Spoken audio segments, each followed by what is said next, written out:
আপনি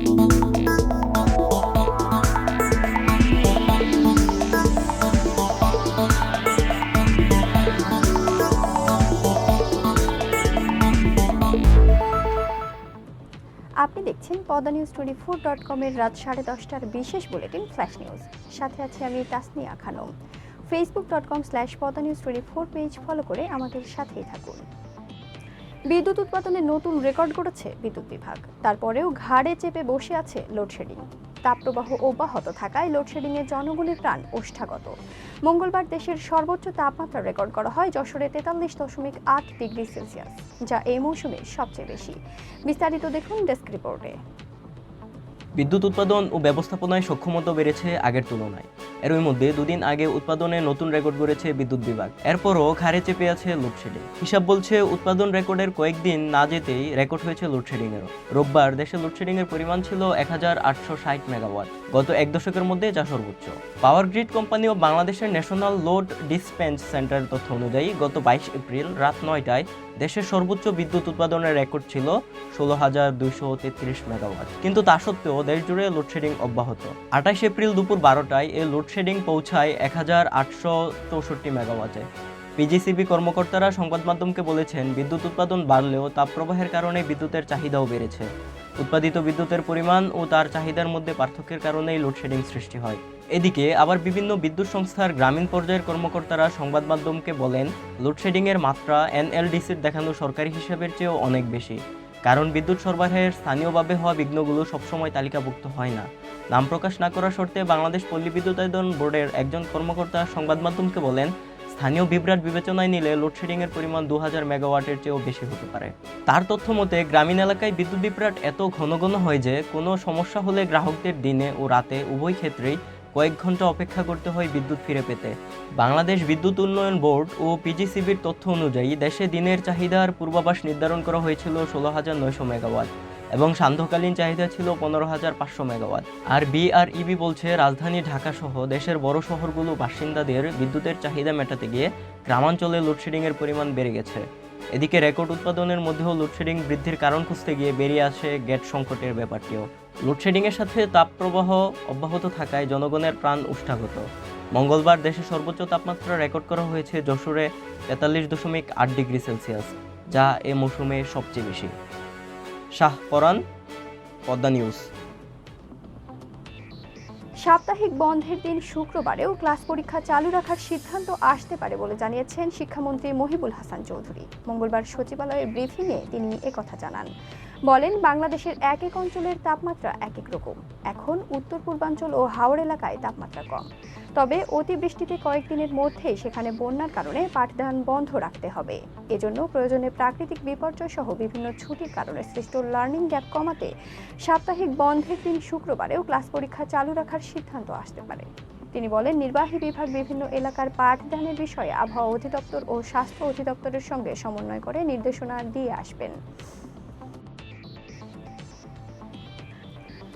লন্ডনের রাস্তায় তলোয়ার হাতে বেরিয়ে পড়েন এক যুবক। বেশ কয়েকজনের আঘাতও করেন তিনি। হামলার শিকার হয়েছেন 2 পুলিশ কর্মকর্তাও। পরে তাকে গ্রেফতার করা হয়। তবে কী কারণে হামলা চালানো হয়েছে তা জানা যায়নি। ব্রিটিশ সংবাদ মাধ্যম মেট্রো বলছে, হাইনল্ড এলাকায় মঙ্গলবার সকালে ঘটনাটি ঘটে। তার ভিডিও ছড়িয়ে পড়েছে। দেখা যায় রাস্তার পাশে একটি বাড়ির কাছে তলোয়ার হাতে পায়চারি করছেন 36 বছর বয়সী যুবকটি।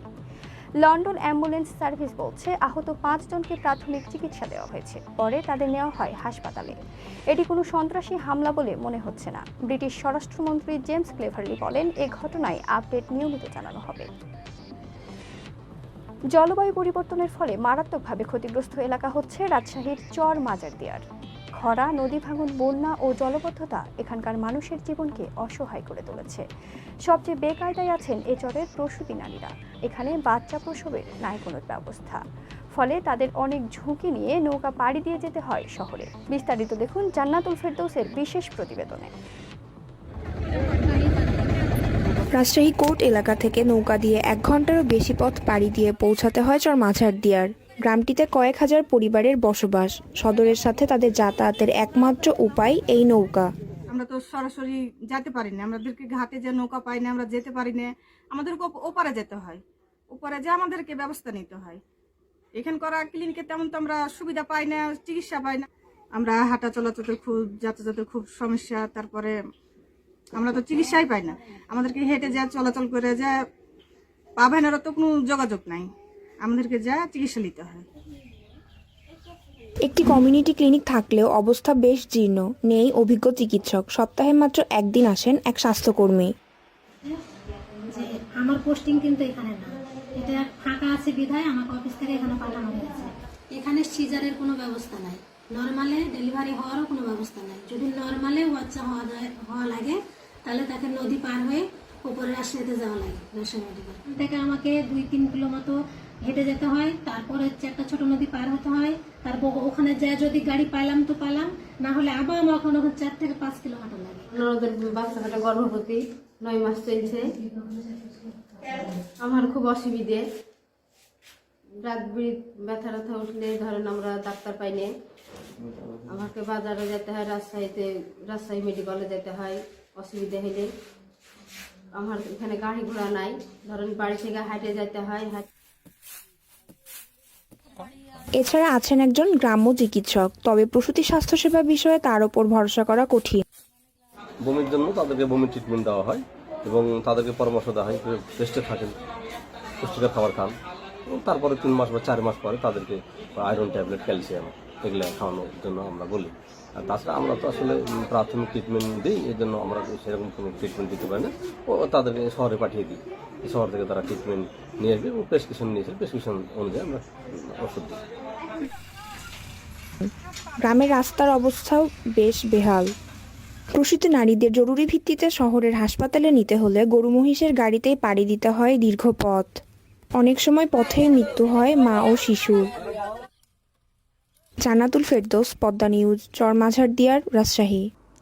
পরিচালক বদরুল আনাম সৌদের সিনেমা গহীন বালুচর দিয়ে বড় পর্দায় অভিষেক নীলাঞ্জনা নীলার। এর 7 বছর পর একই নির্মাতার শ্যামা কাব্য চলচ্চিত্রের মাধ্যমে আবারও বড় পর্দায় ফিরছেন এই অভিনেত্রী। কিন্তু এর মধ্যে খবর চাউর হয়েছে, পরিচালক সৌদের সঙ্গে চুটিয়ে প্রেম করছেন অভিনেত্রী নীলাঞ্জনা নীলা। গোপনে জমে উঠেছে তাদের রসায়ন। সৌদের সঙ্গে তাদের প্রেম চলছে কি না এমন প্রশ্নের জবাবে নীলা সংবাদ মাধ্যমকে বলেন তিনি এটা কখনোই শুনেননি, এটা পুরোই ফালতু কথা। প্রেমের গুঞ্জনের পুরো বিষয়টি উড়িয়ে দেন এই অভিনেত্রী। নীলা আরও বলেন এটাকে পুরোই হাস্যকর লাগছে, তিনি জানেন না এটা কারা ছড়াচ্ছে, কেন ছড়াচ্ছে, কিভাবে ছড়াচ্ছে। ঘরের মাঠে জিম্বাবুয়ের বিপক্ষে 5 ম্যাচের টি-20 সিরিজ খেলতে এখন চট্টগ্রামে বাংলাদেশ দল। 3 মে মাঠে গড়াবে সিরিজের প্রথম ম্যাচ। তবে এর আগে বন্দরনগরীতে চলছে অনুশীলন ক্যাম্প, সেখানে নিজেদের ঝালিয়ে নিচ্ছেন টাইগাররা। মঙ্গলবার জহুর আহমেদ চৌধুরী স্টেডিয়ামে সকাল থেকেই অনুশীলন শুরু করেন ক্রিকেটাররা। এ সময় ফিল্ডিং অনুশীলন করতে গিয়ে চোট পান ওপেনার লিটন দাস। কোমরের চোট পেয়ে তৎক্ষণাৎ মাটিতে নুইয়ে পড়েন উইকেট কিপার কাম ব্যাটার। খোঁড়াতে খোঁড়াতে বাউন্ডারি লাইনে পৌঁছালে লিটনকে ম্যাসাজ দেন spin bowling coach Mushtaq Ahmed. পরিস্থিতি স্বাভাবিক না হওয়ায় ফিজিও বাইজিদুল ইসলামের সঙ্গে ড্রেসিং রুমের পথ ধরেন ওই ওপেনার।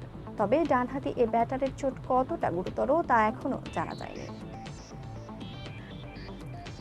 গুরুত্বপূর্ণ সব সংবাদ জানতে poddanews24.com এর বিশেষ বুলেটিন ফ্ল্যাশ নিউজ দেখবেন প্রতিদিন সন্ধ্যা 6:30, রাত 8:30 ও রাত 10:30টায়। ফ্ল্যাশ নিউজ দেখতে ফেসবুকে আমাদের ফলো করুন facebook.com/poddanews24 আর ইউটিউবে সাবস্ক্রাইব করুন youtube.com/poddanews24 চ্যানেলটি।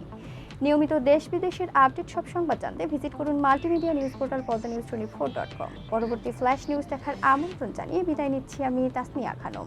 ভালো থাকুন, সুস্থ থাকুন।